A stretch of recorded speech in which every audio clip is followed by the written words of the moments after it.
नमस्कार, जेके प्राइम में आपका स्वागत है। मैं हूं विनोद कुमार।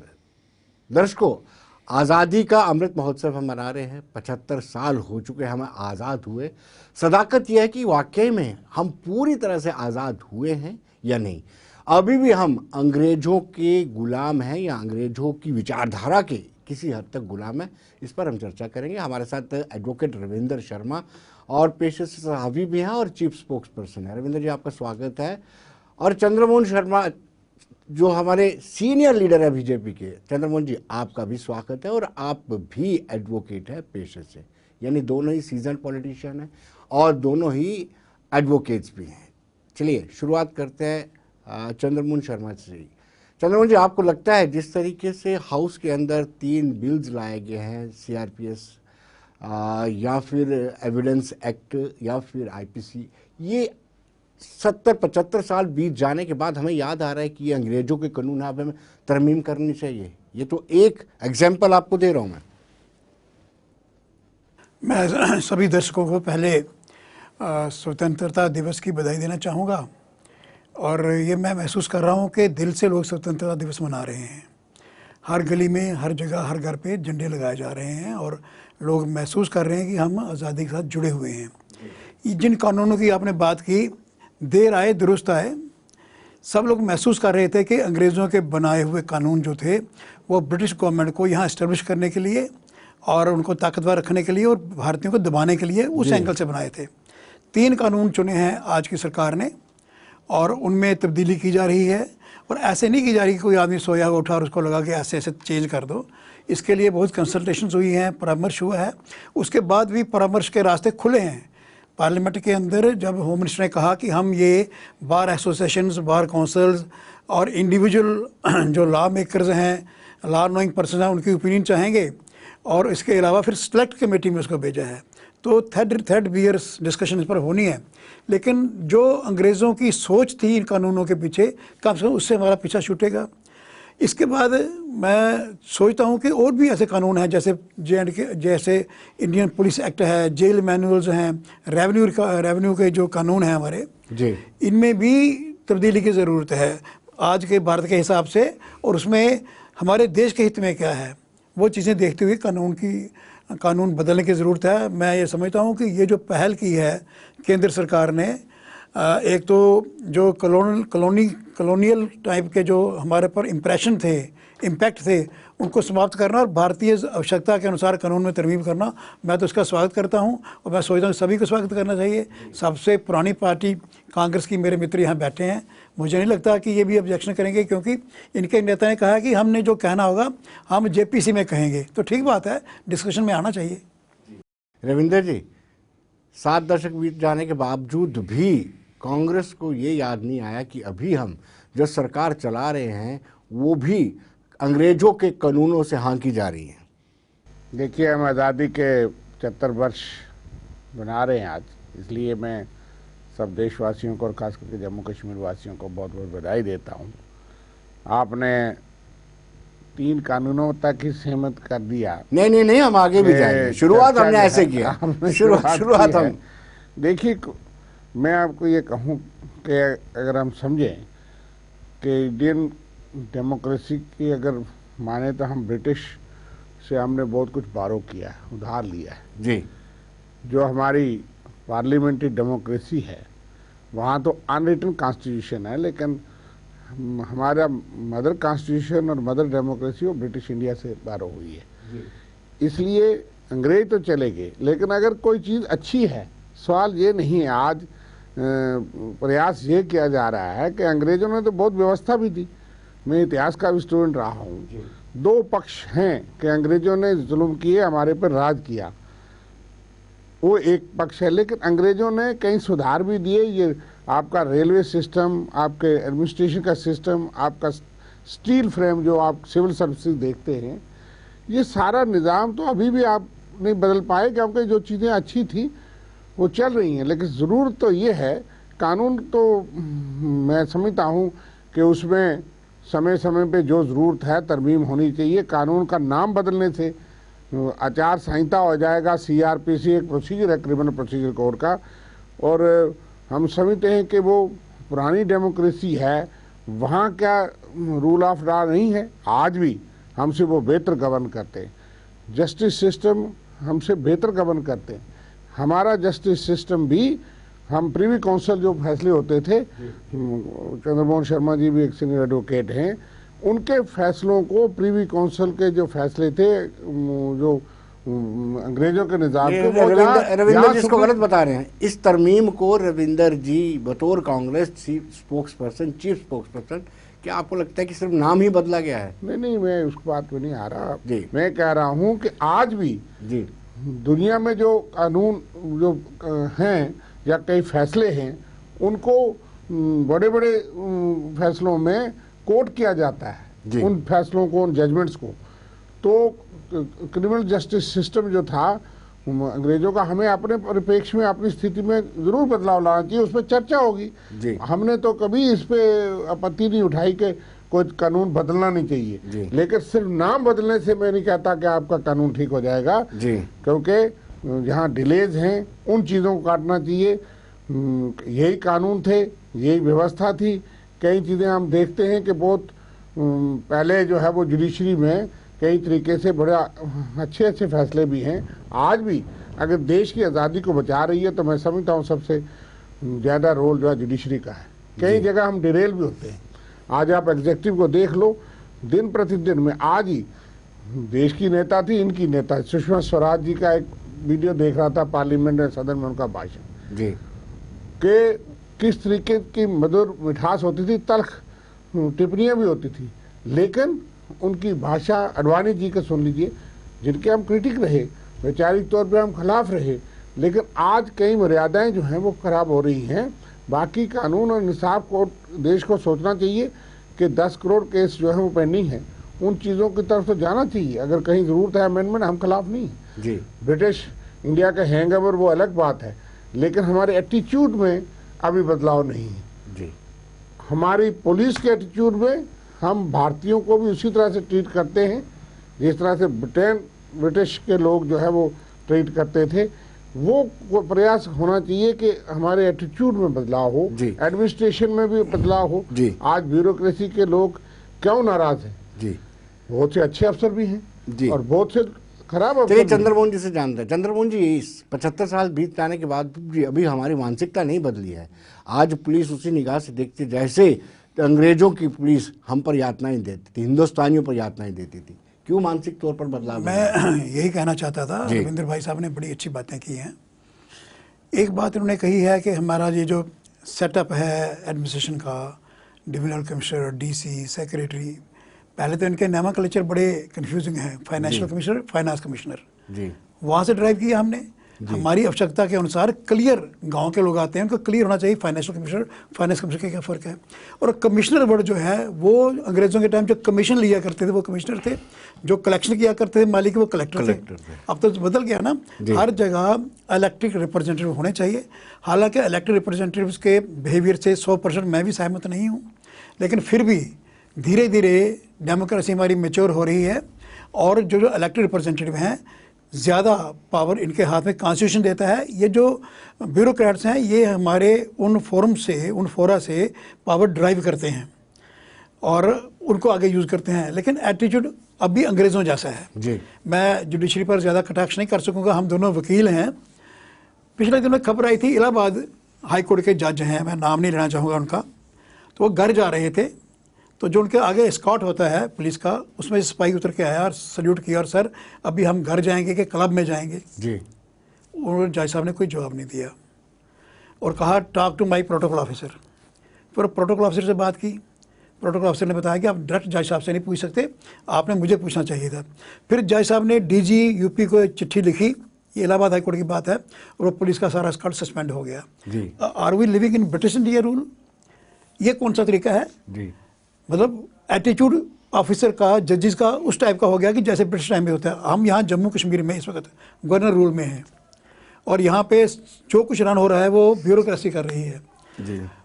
ये भूल जाएं हम कि ये कांग्रेस में है और मैं बीजेपी में हूँ। कुल मिला के जम्मू के लोगों को के साथ जो व्यवहार हो रहा है ब्यूरोक्रेसी का, वो उसी तरह हो रहा है जैसे ब्रिटिश रूल वाले करते थे। मिलते ही नहीं थे, बात ही नहीं करते थे। 6-6 घंटे मौजूद आदमी शहर के बाहर खड़े रहते हैं, डिप्टी कमिश्नर, एसी वगैरह, ये अंदर बुलाते ही नहीं किसी को। चंद्रमोहन जी, दूसरा आप है बहुत कि- बड़ी चंद्रमोहन जी, आप बहुत बड़ी बात कर रहे हैं। बिल्कुल आप कह रहा हूं भाजपा मैं। से ताल्लुक रखते हैं, बिल्कुल, और बिल्कुल। और लोग- अप्रत्यक्ष रूप से भाजपा ये सरकार चला रही है। मेरी बात सुनिए ना, लोग इरिटेट हो जाते हैं जी। और ऑफिसर इरिटेट हो जाते हैं। मुझे एक जगह जाने का मौका मिला, जी तो मुझसे पहले हमारी पार्टी के लीडर गए वहाँ, तो अंदर से ये जो कमिश्नर सेक्रेटरी कहती, मैं पॉलिटिकल लोगों को नहीं मिलती। फिर मेरी बारी है तो मैंने लिखा है फॉर्मर जज ह्यूमन राइट्स कमीशन, तो then I was given admission, और उसने मेरी बात भी सुनी। ये क्या एटीट्यूड हुआ जी? अब पॉलिटिकल आदमी को ऐसे थोड़ी होते हैं। पॉलिटिकल आदमी के ऊपर लोगों की नज़र होती है, उसको अपने आप को बचा के रखना पड़ता है, और लोगों का प्रतिनिधि होता है, वो 10 लोगों के काम लेके जाता है। और तो कौन सा तरीका है एडमिशन के पास जाने का और उनको पता लगे लोगों की प्रॉब्लम क्या है? तो ये जो सब ब्यूरोक्रेट्स के दिमाग में, जजेस के दिमाग में, या पुलिस ऑफिसर के दिमाग में ये जो बात आती है ना, ये ब्रिटिश रूल के टाइम की ही ट्रैवल कर रही है। और जैसे हम नाम बदलेंगे तो उससे एटीट्यूड ही बदलेगा।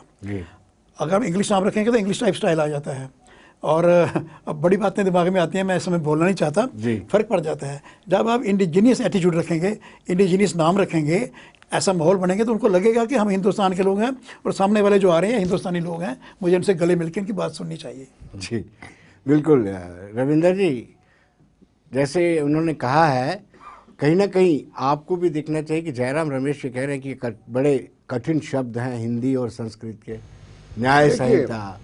वो ठीक बात है, मैं उस पर ज़्यादा ना जाते हुए, चंद्रमोहन शर्मा जी ने पार्टी से ऊपर उठ करके बात की है, मैं भी उसको कोई कटाक्ष नहीं लेना चाहता। ये बिल्कुल दुरुस्त बात है जी। मैंने शुरू में यही कहा था, मानसिकता।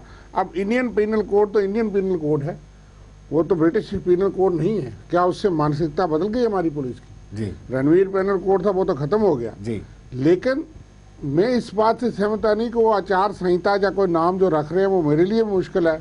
मैं तो हिंदी बेल्ट का हिंदी पढ़ा हूँ, लेकिन जयराम रमेश जी को नहीं, जयराम रमेश जी हिंदी जानते ना, वो ठीक कह रहे हैं, वो अलग बात है। हमने कोर्ट में वो प्रोसीजर दिखाना है, वो आम आदमी ने उसको अप्लाई नहीं करना है। लेकिन मैं ये कहता हूँ, मानसिकता, जहनीत बदलने की जरूरत है, जो चंद्रमोहन जी ने भी इशारा किया। हम रोज कहते हैं कि बाहर के अफसर यहाँ रूल कर रहे हैं, सवाल ये नहीं है। मैं थोड़ा सा इससे डिफर करूंगा जी। कुछ बाहर के अफसर भी बड़े डिसेंट हैं, ब्यूरोक्रेट्स, इनका भी तजर्बा होगा, 40-50 साल का तजर्बा इनका भी है, मुझे भी सारी जिंदगी पब्लिक लाइफ में, हम पढ़े लिखे पॉलिटिशियन, बहुत अच्छे पॉलिटिशियन भी हैं। लेकिन यहाँ के लोकल अफसर जो इन्होंने बात की, हम डेली इस तजर्बे को देखते हैं। और पहले मैं नाम लूंगा, विजय बकाया हमारे MLC भी रहे जी। एक टाइम वो चीफ सेक्रेटरी थे, नया नया मोबाइल चला था, एक ऑर्डर जारी हुआ था कि हर ऑफिसर अपना मोबाइल ऑन रखेगा और रिप्लाई करेगा जी। आज कौन सा वक्त है? उस वक्त पॉलिटिशियन थे, अब कोई चंद्रमोहन जी को पकड़ के ले जाता है कि ये बीजेपी के हैं, हाँ। सीनियर लीडर हैं जी। मुझे अफसर एंटरटेन नहीं करेगा जी। अगर इनके साथ भी यही हाल होगा, मेरे साथ भी यही होगा और मेरे कई साथियों के साथ भी ये होगा, और वो बात को रिप्रेजेंट करने जज के पास हम जा सकते हैं कि आप तरीके पे टर्न पे जज साहब के पास जा करके अपने मौक्कल की फरियाद लगा सकते हैं। लेकिन ब्यूरोक्रेसी में ये मुश्किल आ रही है, और ये यही नहीं, अच्छा काम भी कर रहे हैं, मैं ये नहीं कहता। स्टील फ्रेम इसलिए कहा गया कि पॉलिटिशियन कई बार उस स्टील फ्रेम के साथ रूल के छेड़खानी करते हैं, वो नहीं कहते, लेकिन उनकी मानसिकता को बदलने की जरूरत है कि आप लोगों के सेवक हैं, आप रूलर नहीं हैं। वो रूलर बन के आते हैं, वो हुक्मरान बन के आते हैं, वो वायसराय बन के आते हैं, वो नहीं। हमारे ही साथी हैं, हमारे यहाँ के, मैं यहाँ के एक ऑफिसर का तजर्बा बताऊं, उसका नाम नहीं लेना चाहूंगा, ले लीजिए, बकाया साहब का ले लिया नाम। चलो, बकाया साहब पॉलिटिक्स में चीफ सेक्रेटरी थे, उनका ऑर्डर था, मैं वो सुनते होंगे, पता नहीं किसकी गवर्नमेंट थी, मैं नहीं जानता, लेकिन मुझे लगता है PDP और कांग्रेस की 2002 वाली हुकूमत की आप बात कर रहे हैं, तभी नए नए मोबाइल आए थे। नहीं, उसमें नहीं है, उसी वक्त आए थे, लेकिन उसके बाद भी कई चीफ सेक्रेटरीज, कई लोग, बहुत, आपको हम्बल होने में कोई बुराई नहीं, आप विनम्रता से बात सुन सकते हैं, विनम्रता से ठुकरा सकते हैं कि ये बात होने वाली नहीं है, लेकिन जरूरी नहीं कि आप एरोगेंट हैं, जरूरी नहीं कि आपको जो है वो इंडिसेंट होकर के जवाब देना है। इसलिए थोड़ी सी वो झलकती है। पॉलिटिशियन भी खराब है, ये नहीं हम कहते, देश ने बहुत तरक्की की है, पॉलिटिशियन आज मेटलिस्टिक हो गए, कोई ज़मीन जायदाद का हिसाब नहीं है। अगर आप हिसाब रखेंगे, नॉमिनेशन पेपर निकालेंगे तो उधर लिखा होगा कि ज़मीन जायदाद भी नील, कोई पैसा ही नहीं, और हिसाब करोगे तो अरबों रुपए के मालिक हो गए। इसलिए उन पर भी अकाउंटेबिलिटी होनी चाहिए। जिस वक्त जो देश आज़ाद हुआ था, देश ने तरक्की बहुत की।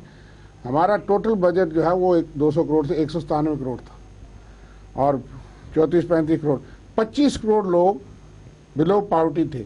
और पॉवर्टी लाइन की इनकम पता क्या थी? 15 से 20 रुपये पर मंथ जिनकी आमदनी थी, 220 रुपये से कम वाले, और हमारी पर कैपिटा इनकम 250 से कम थी जी। आज जो है वो 45 लाख करोड़ का बजट है। देश ने तरक्की की है, लेकिन एक हिंदुस्तान पीछे रह गया है जी। एक हिंदुस्तान गरीब है जी। वो गरीब दर गरीब चल रहे हैं जी। और दूसरी बात ये कहूँगा कि आज़ादी का जो बेनिफिट अमृत महोत्सव है, लेकिन करप्शन बढ़ती जा रही है जी। मैं सिर्फ इनके कटाक्ष नहीं करता जी। ये एडमिनिस्ट्रेशन में आप कटाक्ष भी किए जा रहे हो, साथ नहीं, साथ मैं नहीं कोई कह रहे। कटाक्ष- बिल्कुल इसका और क्या। मेरा मानना- आपने ये भी कह नहीं, दिया रविंदर जी, आपने ये भी कह दिया कि नहीं, तरक्की विनोद जी, शराब कांग्रेस का- के कार्यकाल में हुई। नहीं, नहीं, और आपने सबके ये भी कह मैं दिया ये कि नहीं भ्रष्टाचार कहूँ।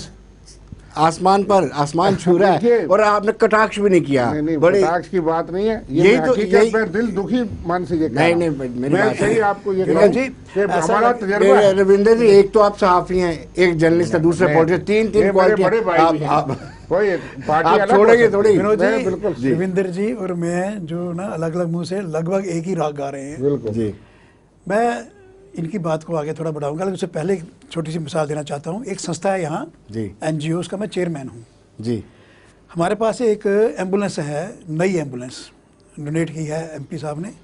तो वो एम्बुलेंस में देना चाहता था अमरनाथ यात्री जो यहाँ रुकते हैं उनके बेनिफिट के लिए जी एडमिशन के हवाले करना चाहता है। आप इसको यूज़ कीजिए, कोई बीमार जी। है। मैं 2 महीने हो गए हमारा सिर्फ यात्रा के दौरान। यात्रा उदाहरण उनके लिए दे रहा हूं, बाकी तो यूज़ होती है वो। जी। और मैं इन 2 महीनों में डिविजनल कमिश्नर के ऑफिस में 15 बार गया हूँ, DC के ऑफिस में 20 बार गया हूँ।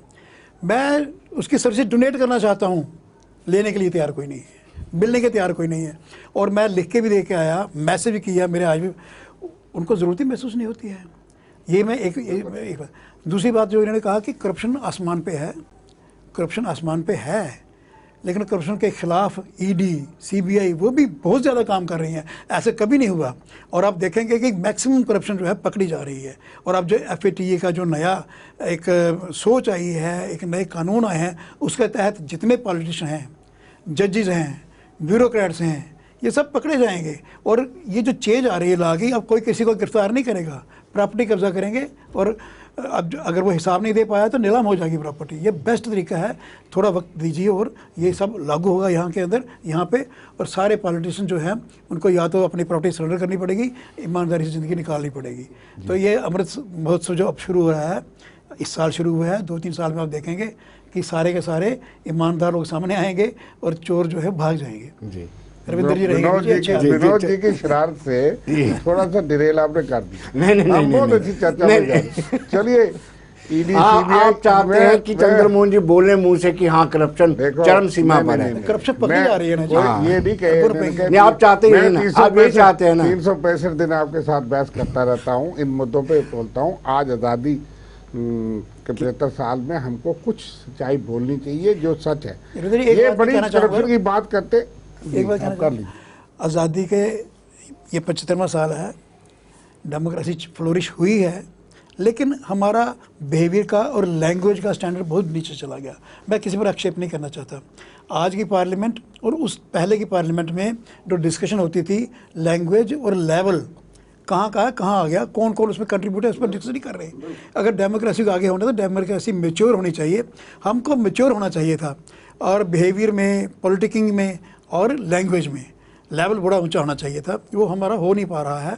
उसके लिए ये जो हमारा स्वतंत्रता दिवस है, इसको देखते हुए स्वतंत्रता का फ़ायदा तो नहीं हम लोग उठा रहे कि हम जो मर्ज़ी बोलें, जो मर्ज़ी करें।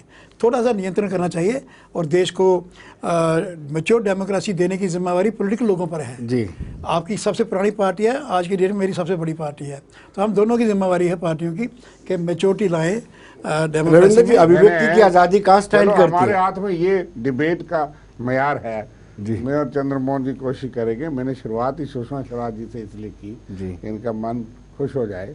अडवाणी जी भी, मैंने क्योंकि वो भाषण सुने, हम कभी कभी सुनते हैं कि उन्होंने नेहरू जी की भी कंट्रीब्यूशन कितनी याद की। जब 50 साल थे, उनका तजर्बा था, मैंने देखा अडवाणी जी को बुलवाया गया, और इसलिए बात बिल्कुल ये ठीक कहते।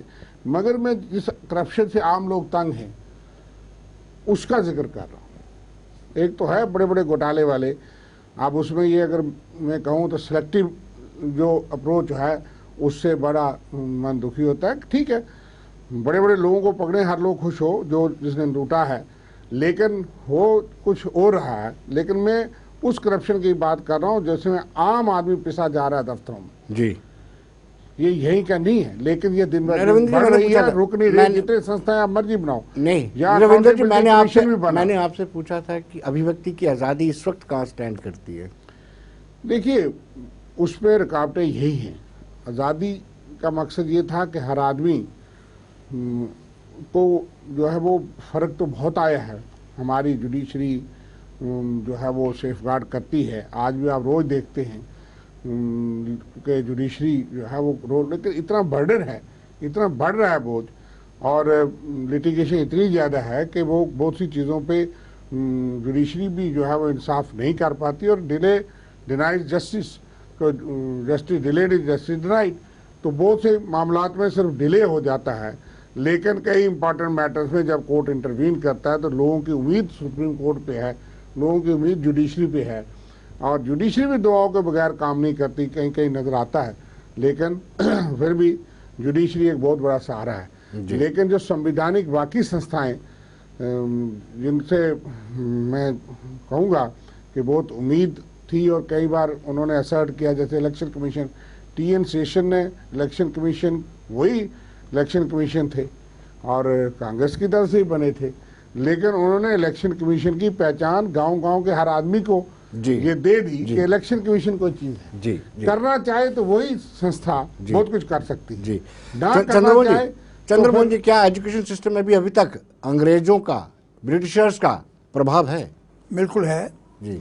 धीरे धीरे घटाया जा रहा है। जो न्यू एजुकेशन पॉलिसी आई है जी। उसमें मैंने कोशिश की है NCERT की बुक्स में जो इंडियन रियल हीरोज़ हैं उनको पढ़ाया नहीं जाता था, या उनको रॉन्ग प्रोजेक्शन की जाती थी। जैसे कहा जाता है सिख क्रिमिनल कौम है, और ऐसे ही हमारे महापुरुषों के बारे में उल्टा सीधा लिखा था। और वो सब चीज़ें फिल्टर की जा रही हैं, और अभी और बहुत कुछ करने की ज़रूरत है।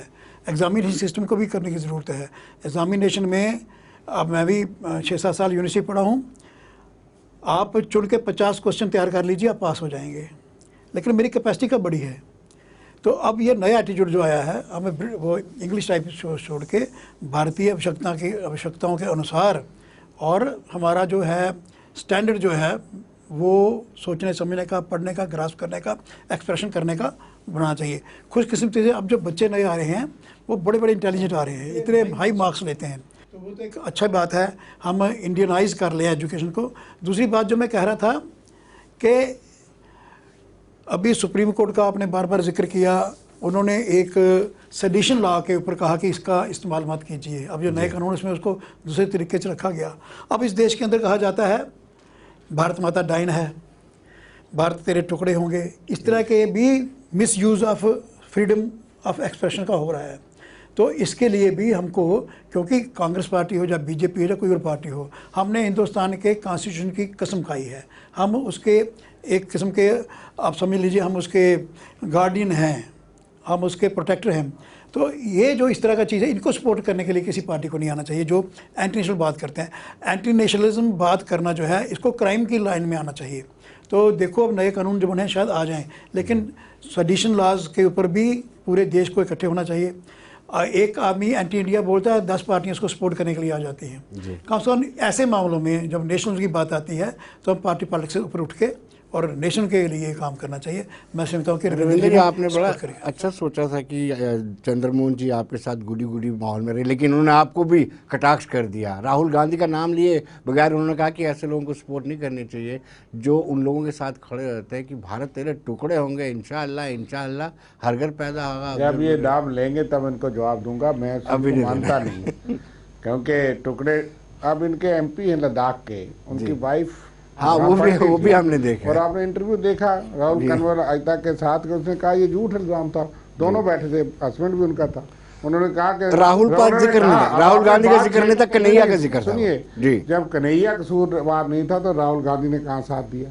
हमने कहा कि कन्हैया कसूरवार नहीं है, उसने नहीं था, वो तो आपने देखा कि जेएनयू की स्टूडेंट है, उसने कहा मैं वही थी और वहाँ कन्हैया था नहीं, इसलिए नहीं हम कसूर किसी को नहीं लगा रहे, हम उस नारे के खिलाफ अगर ये हैं, संदर्भ किसी बंदे के खिलाफ नहीं मैं है। ये यार विनोद की शरारत करते हैं कि हम लड़ाई करें, लेकिन हम समझते उनका भाव उस नारे के खिलाफ है। एंटी नेशनल कोई बात है, बिल्कुल ठीक है, लेकिन उस कानून का मिसयूज हो कि अगर चंद्रमोहन जी आज रूलिंग पार्टी में कल विपक्ष में, हो सकता है वो कानून इन पे भी कल लग जाए। जी, कोई पुलिस ऑफिसर जो है वो इनके खिलाफ दुरुपयोग करे, किया हुआ है इसलिए ना। सुप्रीम कोर्ट ने इमरजेंसी कहा। में हम पर बड़े ऐसे तो इसलिए वो इमरजेंसी तो एक अलग कानून लगे हुए हैं। आज अनडिक्लेयर्ड इमरजेंसी है। जी। आज जो बोलता है उसके घर ईडी सीबीआई उनके ही पहुंचती है, जो असल घोटालेबाज है उनको कोई पूछता नहीं। वॉशिंग मशीनें इन्होंने रखी हैं, फिर मैं उस पर आ जाऊंगा तो डिबेट हो जाएगा।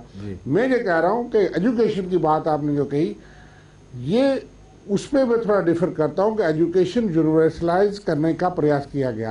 आज अगर देश ने इतनी तरक्की की है तो हमको अपने बच्चे जो हैं वो विदेश में पढ़ते हैं, विदेश का ज्ञान यहाँ पे आज ग्लोबल विलेज है, तो एजुकेशन को कंपार्टमेंटलाइज नहीं करना चाहिए। मैं मानता हूँ कि आप सिर्फ उनका हिंदी नाम देंगे, भारतीय नाम देंगे, भारतीय करेंगे, निशाना कहीं और हो, वो ठीक नहीं, क्योंकि यूनिवर्सलाइज करने से, एजुकेशन से हमारे बच्चे अदरवाइज कई चीजें नहीं सीख पाएंगे। रविंद्र जी सुबह उठ के संस्कृत मंत्र बोलते हैं, हिंदी बोलने में क्या प्रॉब्लम, पूरे इंडिया के लोग संस्कृत बोलते हैं, ये नहीं कहते, लेकिन गायत्री मंत्र तो ऑलमोस्ट सारे लोग गायत्री मंत्र सारे लोग बोलते गायत्री हैं, मंत्र पढ़े, ये भी बोलते हैं रविंद्र हिंदी जी। भी जाने, लेकिन इंग्लिश यूनिवर्सल लैंग्वेज है, आप उसके बगैर कई नहीं, चीजें इंग्लिश कर अपनी- सकते। इंग्लिश अपनी जगह इसलिए रहेगी। हम कहते हैं कि तब्दीली ये ना हो कि हम आदिवासी युग में फिर वापस चले जाएं। इनका प्रयास वो है, उसके नहीं। चाइना लेकिन वाले modern चाइनीज बोलते हैं, आज अगर सबसे आगे हैं मॉडर्न आज इंडिया में। कहते हैं तो इसलिए मॉडर्न है कि हम मैंने कहा कि हर शोबे में बड़े हैं, जी। इसलिए रविंद्र जी, प्रोग्रेस, चाइना, रशिया, सोच वो इंग्लिश नहीं बोलते, वो कहाँ पहुंचे हुए हैं? नहीं, इंग्लिश से प्रोग्रेस नहीं होती, प्रोग्रेस दिमाग से होती है। इंटरप्रिटेशन होती है। एक इंग्लिश वर्ल्ड के लैंग्वेज है, उसको भी सीखना जरूरी होगा। नहीं, वो जरूर और बात है। हमको हर वर्ल्ड से भाषा आनी compete चाहिए, करना है। हर भाषा मैं नहीं आनी चाहता कि हिंदी हमको सीखनी चाहिए, हिंदी हमारी मातृभाषा है, चलिए। लेकिन इसके साथ साथ ये है कि मैं सबसे ये कहता हूँ कि अभी भी हम 20 करोड़ 25 करोड़ बीपीएल को उठाने की बात करते हैं। हमने दावा किया 27 करोड़ मनमोहन सिंह की सरकार में बिलो पॉवर्टी लाइन से उठे थे। ये एक चुनौती है, जी, लगातार चुनौती है कि एक भारत जो पीछे रह गया है, उस भारत को भी आगे ले सोचना जाना चाहिए चलिए, हर पेशे। चलिए, बहुत बहुत शुक्रिया चंद्रमोहन जी, आपका भी बहुत बहुत शुक्रिया। रविंद्र जी, आपका भी बहुत शुक्रिया। दर्शकों, आप बने रहिए देश दुनिया की खबरें कोई, और मुझे दीजिए इजाजत। नमस्कार।